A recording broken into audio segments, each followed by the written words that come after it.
اس کا کرایہ بڑھ رہا ہے، اس کی بجلی بڑھتی ہے، اس کو ٹرانسپورٹ جیسے مسائل کا سامنا ہے، حتیٰ کہ اس کا سپلائر بھی قیمتیں بڑھا رہا ہوتا ہے، نہ اس کا اپنا گھر ہے، اس کو بھی مہنگائی میں وہی مسائل ہوتے ہیں جو ایک عام آپ اور میرے جیسے انسان کے لیے۔ گاہک اکثر ناراض ہو جاتا ہے کہ تم ہمیں مہنگا دیتے ہو، آہستہ آہستہ اس کی سیل کم ہو جاتی ہے اور وہ بھی کسی ملازم کو پھر نکالتا ہے کیونکہ اسے بھی یہ ٹیپس لینے پڑتے ہیں۔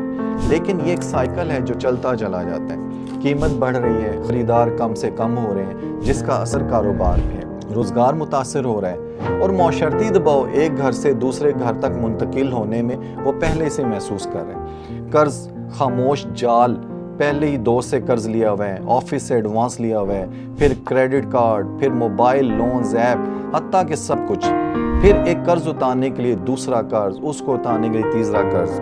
شروع میں آدمی سوچتا ہے کہ اگلے مہینے میں مینج ہو جائے گا، جی پھر اگلا مہینہ آتا ہے مگر ایکسپینسز جو کہ ایکسپینسز وہ نہیں رہتے، وہ اور بڑھ چکے ہوتے ہیں۔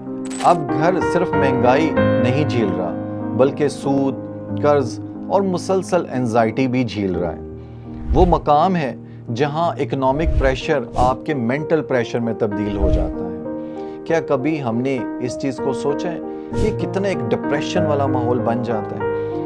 ہم دیکھتے ہیں کہ بجلی کا بل مہنگا ہے، گیس کا بل مہنگا ہے، راشن، پیٹرول، لیکن شاید ایک بل ان میں سب سے زیادہ مہنگا ہے جو کبھی ڈاک سے نہیں آتا بلکہ ذہنی دباؤ، رات کو نیند نہ آنا، ہر نوٹیفیکیشن پہ دل بیٹھا جاتا ہے کہ شاید کوئی نیا بل تو نہیں آ گیا، شوہر بیوی کی بحث، بچوں پر غصہ، گھر میں ہر طرف سناٹا، خاموشی، لوگوں سے ملنا کم۔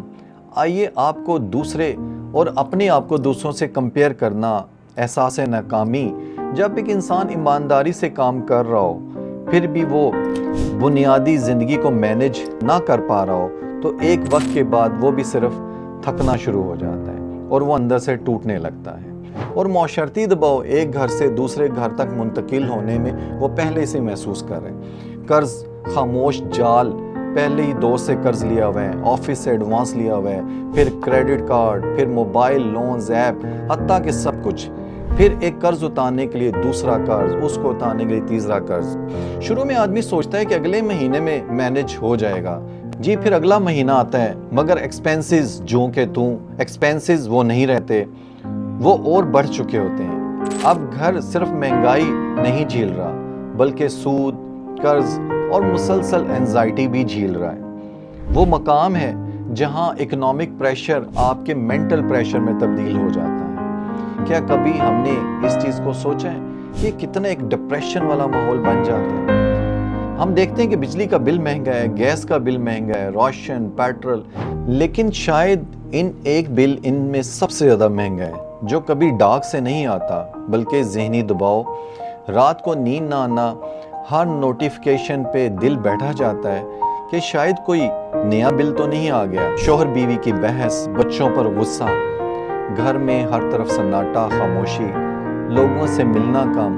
آئیے آپ کو دوسرے اور اپنے آپ کو دوسروں سے کمپیئر کرنا، احساس ناکامی، جب ایک انسان ایمانداری سے کام کر رہا ہو پھر بھی وہ بنیادی زندگی کو مینج نہ کر پا رہا ہو تو ایک وقت کے بعد وہ بھی صرف تھکنا شروع ہو جاتا ہے اور وہ اندر سے ٹوٹنے لگتا ہے۔ کسی بھی حکومت کے لیے مہنگائی کا مسئلہ صرف اعلان سے حل نہیں ہوتا، صرف چند ماہ کی سبسڈی کافی نہیں ہے، صرف پرائسز چیک کرنے سے بھی مکمل مسئلہ حل نہیں ہوتا۔ اصل سوال سٹرکچرل چینجز کا ہے۔ کیا ملک میں روزگار بڑھ رہا ہے؟ کیا لوگوں کی حقیقی آمدنی بڑھ رہی ہے؟ کیا لوکل پروڈکشن مضبوط ہے؟ کیا توانائی افورڈیبل ہے؟ کیا کاروبار کے لیے ماحول سازگار ہے؟ کیا ٹیکسز کا بوجھ منصفانہ ہے؟ کیا صحت اور تعلیم کی بنیادی سہولیات اتنی مضبوط ہیں کہ غریب خاندان اپنی پوری آمدنی پرائیویٹ سروسز پر خرچ نہ کرے؟ کہ سوشل پروٹیکشن واقعی اس شخص تک پہنچ رہی ہے جیسے ضرورت ہے؟ اور سب سے اہم، کیا عام آدمی کو مستقبل پر اعتماد ہے کہ صرف قیمتیں کم ہوں گی؟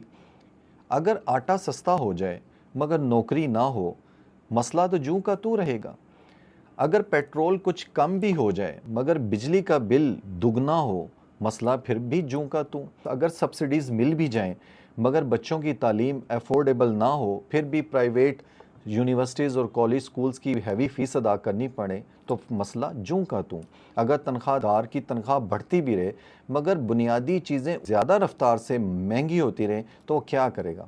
اگر تنخواہ بڑھے بھی مگر بنیادی چیز اس سے زیادہ تیز رفتاری سے مہنگی ہوتی رہے تو آدمی کاغذ پر زیادہ کما رہا ہوتا ہے مگر حقیقت میں وہ زیادہ غریب ہو رہا ہوتا ہے۔ اگر آپ کو آج کا ہمارا یہ پروگرام پسند آیا ہے تو میں امید کرتا ہوں کہ نہ صرف آپ لائک کریں گے، ہمیں سبسکرائب کریں گے اور کمنٹس میں اپنی راہ سے آگاہ کریں گے۔ شکریہ۔